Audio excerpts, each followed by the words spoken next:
Hello everyone, welcome back to my YouTube channel. पिछले video में हमने किडनी के स्ट्रक्चर और नेफ्रॉन की वर्किंग को डिटेल में समझा कि कैसे हमारा ब्लड फिल्टर होता है और यूरिन बनाता है। लेकिन क्या आपने कभी सोचा है कि किडनी में यूरिन बनने के बाद वो यूरिनरी ब्लैडर तक कैसे पहुंचता है? आज के वीडियो में हम बात करेंगे उसी ट्रांसपोर्ट सिस्टम की जिसे हम कहते हैं यूरेटर्स। तो सबसे पहले बेसिक से बात करते हैं। Tubes like structure which carry urine from renal pelvis to urinary bladder developed by endoderm। Ureters tube like structure होती है जो यूरिन को रीनल पेल्विस से लेके कहाँ तक लेके जाती है? यूरिनरी ब्लेडर तक लेके जाती है। पेल्विस कौन सा पार्ट होता है? ये वाला जो पार्ट है, इस पार्ट को बोलते हैं रीनल पेल्विस। यहाँ से लेके यूरिन को कहाँ तक? यूरिनरी ब्लेडर तक ले जाने का काम कौन करती है? Ureters. Two in numbers and appear. Number में कितनी होती है? दो किडनी होती है, तो दोनों किडनियों की दो यूरेटर्स होती हैं जो यूरिन को कहाँ पे ले जाती है? यूरिनरी ब्लेडर के अंदर। और पेयर में माने तो एक पेयर होता है इनका। फिर रिट्रोपेरिटोनियल अपर पार्ट। अब इसका जो अपर पार्ट है वो रिट्रोपेरिटोनियल होता है। रिट्रोपेरिटोनियल का मतलब क्या होता है? रिट्रो का मतलब तो हो गया पीछे की तरफ, पेरिटोनियल का मतलब हो गया जैसे अपने जीआईटी, जो भी जीआईटी ऑर्गन्स है उनको बाहर से एक पेरिटोनियल लेयर ने कवरिंग दे रखी है, तो उस पेरिटोनियल लेयर के पीछे की तरफ से हाफ पार्ट, अपर पार्ट जो होता है वो कहाँ पे होता है? रिट्रोपेरिटोनियल। तो ये क्या है? अपनी यूरेटर्स हैं वो इस तरीके से आ रही है आगे की तरफ। तो ये हाफ वाला पार्ट तो है पीछे वाला, वो तो रिट्रोपेरिटोनियल है, और आगे वाला सामने की तरफ है। क्योंकि किडनियाँ कहाँ पे प्रेजेंट होती है अपनी बॉडी में? रिट्रोपेरिटोनियल प्रेजेंट होती हैं। तो रिट्रोपेरिटोनियल होती है तो ये जो ऊपर वाला पार्ट है ये भी रिट्रोपेरिटोनियल ही हो गया। फिर ये आगे घूम के ऐसे आगे की तरफ आती हैं ये। अब इनकी लेंथ की बात करें तो लेंथ कितनी होती है? 25 to 30 सेंटीमीटर इनकी लेंथ होती है। 25 से 30 सेंटीमीटर इनकी लेंथ होती है। Right ureter shorter than left. अब राइट यूरेटर लेफ्ट से छोटा क्यों होता है? क्योंकि राइट किडनी के ऊपर क्या प्रेजेंट होता है? लीवर प्रेजेंट होता है, जिस वजह से राइट वाली किडनी थोड़ी नीचे प्रेजेंट होती है लेफ्ट के कंपैरिजन में, जिस वजह से ये नीचे रहेगी। और कितना नीचे रहती है ये किडनी? 2 से 3 सेंटीमीटर। तो ये यूरेटर भी नीचे से बनेगी तो कितनी छोटी रहेगी इसके कंपैरिजन में? 2 से 3 सेंटीमीटर छोटी रहेगी इसके कंपैरिजन में, लेफ्ट के कंपैरिजन में राइट वाली। अब डायमीटर की बात करें तो डायमीटर कितना होता है? 3 से 10 mm, या फिर 0.3 से 1 सेंटीमीटर मान सकते हैं। 3 से 10 mm कैसे? ये तीन तीन से लेके 10 mm तक स्ट्रेच हो सकता है। जैसे अगर अभी रिलैक्स है, कोई यूरिन नहीं आ रहा है, तो इसकी साइज होगी 3 mm। और ये कितना स्ट्रेच कर सकता है? अगर प्रेशर से यहाँ से यूरिन आएगा तो 10 mm तक ये स्ट्रेच हो सकती है। Ureters open into urinary bladder at posterior surface या फिर बेस। अब यूरेटर्स ब्लेडर में आके कहाँ पे ओपन होती है? जैसे अपन इमेज में तो क्या दिखता है कि इसके ऊपर आके ओपन हो गई, ऊपर से यूरिन आता है इसके अंदर। लेकिन रियल में ऐसा नहीं होता। रियल में कहाँ पे? इसके पीछे की तरफ, यहाँ से, क्योंकि ये पीछे से आती है ये ट्यूब्स, तो यहाँ पीछे की तरफ से ओपनिंग होती है इनकी, पोस्टीरियर साइड से, ब्लेडर के पोस्टीरियर यानी पीछे की तरफ से, बेस की तरफ से इसकी ओपनिंग होती है किसकी? यूरेटर्स की। फिर बात करते हैं ureter situated into posterior lower back region, जिसको बोलते हैं लंबोसेक्रल रीजन। यूरेटर्स कहाँ प्रेजेंट रहती है? पोस्टीरियर लोअर बैक रीजन, जिसको हम लंबोसेक्रल रीजन भी बोल सकते हैं। जैसे किडनियाँ कहाँ तक प्रेजेंट होती हैं? जैसे आपने पढ़ा होगा T12 to L3, lumbar third तक प्रेजेंट होती है किडनियाँ। उसके बाद में ये कहाँ तक प्रेजेंट होती है? अपनी यूरेटर्स। यूरेटर्स प्रेजेंट होते हैं, ये प्रेजेंट होते हैं यहाँ पे लंबोसेक्रल रीजन से लेके लंबार से लेके सैक्रल रीजन तक। तो लंबार के लिए तो बोल दिया लंबो, सैक्रल के लिए बोल दिया सैक्रल रीजन। तो कहाँ प्रेजेंट होती है? लंबो सैक्रल रीजन, यानी L2 L3 L4 L5 vertebra से लेके सैक्रल तक प्रेजेंट रहती है ये क्या? अपनी यूरेटर्स। फिर पोस्टीरियर साइड में आगे यहाँ पे किससे जुड़ जाती है ये? यूरिनरी ब्लेडर से आके जुड़ जाती है। फिर बात करते हैं इसके ब्लड सप्लाई की। लेकिन ये शुरू करने से पहले आपको बता दूं कि अगर अपने यूरेटर में जैसे पथरी हो गई तो उसको अपन बोलते हैं यूरोलिथियासिस। क्या बोलते हैं? यूरोलिथियासिस। और जो भी पेन हो रहा है किससे? यूरेटर में पथरी की वजह से जो भी पेन हो रहा है उस पेन को अपन बोलेंगे यूरोकोलिक पेन। जैसे किसी पेशेंट के यूरेटर में पथरी है तो आप उसको पूछेंगे कि दर्द कहाँ हो रहा है, तो वो बोलेगा कि पीछे की तरफ, कमर पर बताएगा, नीचे की तरफ, और इस रीजन को हम क्या बोलते हैं, लैम्बोसेक्रल रीजन बोलते हैं। और इस रीजन में जो पेन होगा वो कहलाएगा लैम्बोसेक्रल पेन। तो जब भी हमारी यूरेटर में पथरी होती है तो दर्द लैम्बोसेक्रल रीजन में होता है। अब जैसे इसकी साइज़ की बात की थी अपने 0.3 टू 1 सेंटीमीटर, तो जैसे इसमें पथरी हो गई तो यानी कितनी छोटी पथरी या कितनी बड़ी पथरी इसके अंदर से निकली जा सकती है या निकाल सकते हैं अपन यहाँ से, पेल्विक, रीनल पेल्विस से। तो इसका है कि अगर पथरी 1 सेंटीमीटर से छोटी है तो वो इसके अंदर से पास आउट हो सकती है। अगर 1 सेंटीमीटर से बड़ी है और इसके अंदर कैसे भी घुस भी गई तो ये रास्ते में बीच में आके अटक जाएगी, नीचे तक नहीं जाएगी, क्योंकि उसकी साइज़ बड़ी है। तभी आपने जैसे सोनोग्राफी करवाते हैं तो डॉक्टर क्या बोलता है, सोनोग्राफी में देख के उसकी साइज़ देखता है। अगर उसकी साइज़ 1 सेंटीमीटर से कम होती है तो वो क्या बोल मेडिकल ट्रीटमेंट देगा, फ्लूइड थेरेपी, फ्लूइड इनटेक बढ़ा देगा, जिससे आप यूरिन ज़्यादा पास करोगे और पथरी निकल जाएगी। लेकिन अगर ऐसा नहीं होता, 1 सेंटीमीटर से बड़ी होती है पथरी, तो वो क्या करता है, इसका सर्जिकल मैनेजमेंट करता है। सर्जरी से उसके अंदर टुकड़े कर देगा और फिर बाहर निकालेगा उसको। अब बात करते हैं ब्लड सप्लाई की। तो ब्लड सप्लाई किससे होती है यूरेटर्स को, जो अपर पार्ट है यूरेटर्स का, upper part of ureter supplied by branch of renal artery. इसको ब्लड कहाँ से मिलता है, ब्रांच ऑफ रीनल आर्टरी। ये जो ब्लड लेके आ रही है किडनी के लिए रीनल आर्टरी, इसकी ही ब्रांच, एक ब्रांच इसकी ही, जैसे सब ब्रांच होती है, कोई भी ऐसे ब्रांच है उसकी सब ब्रांच, इसकी ही एक सब ब्रांच किसको, अपर पार्ट, ये जो यूरेटर्स है इनके अपर पार्ट को क्या करेगी, ब्लड देगी। जो किडनी के लिए ब्लड लेके आ रही है उसकी एक ब्रांच किसको, यूरेटर्स को, अपर पार्ट को ब्लड पहुंचाएगी।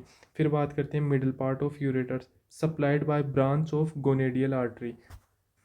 अब मिडिल पार्ट की बात करें तो इसको ब्लड डिलीवर करती है गोनेडियल आर्टरी की ब्रांच। जैसे अगर हम बात करें मेल गोनेड्स की तो वो क्या होते हैं, टेस्टिस। और टेस्टिस को ब्लड ले जाने वाली आर्टरी कहलाती है टेस्टिकुलर, टेस्टिकुलर आर्टरी। और टेस्टिकुलर आर्टरी नंबर में होती है 2। अब उन दोनों आर्टरी की ब्रांच होती है वो यूरेटर के मिडिल को ब्लड पहुंचाती है, मिडिल पार्ट को। यूरेटर का जो भी मिडिल पार्ट है उसको ब्लड कौन पहुंचाती है, गोनेडियल आर्टरी की सब ब्रांच, जो कौन है, टेस्टिकुलर आर्टरी मेल में। तो फीमेल गोनेड्स की बात करें तो फीमेल में ओवेरी को कौन ब्लड पहुंचाता है, क्योंकि फीमेल में गोनेड्स हैं ओवेरी, ओवेरी के लिए ब्लड ले जाने वाली कहलाती है ओवेरियन आर्टरी।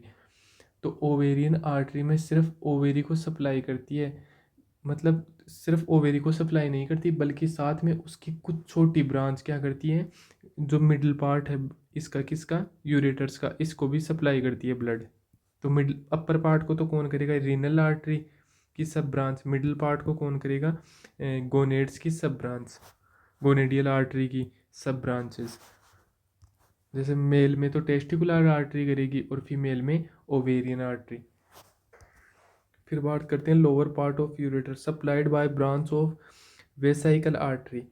अब हमारे ग्रोइन एरिया में दोनों तरफ इंटरनल इलियक आर्टरी प्रेजेंट होती है, जो अपने ग्रोइन एरिया को ब्लड सप्लाई करती है। ग्रोइन एरिया या फिर रिप्रोडक्टिव ऑर्गन्स जिनको हम बोलते हैं, उनको ब्लड डिलीवर करने का काम कौन करती है, इंटरनल इलियक आर्टरी। ये सिर्फ इन ऑर्गन्स को ही ब्लड नहीं देती है, ये हमारे ब्लेडर को भी ब्लड देती है। ये जो ब्लेडर है इसको भी ब्लेड क्या देती है, ब्लड प्रोवाइड करवाती है।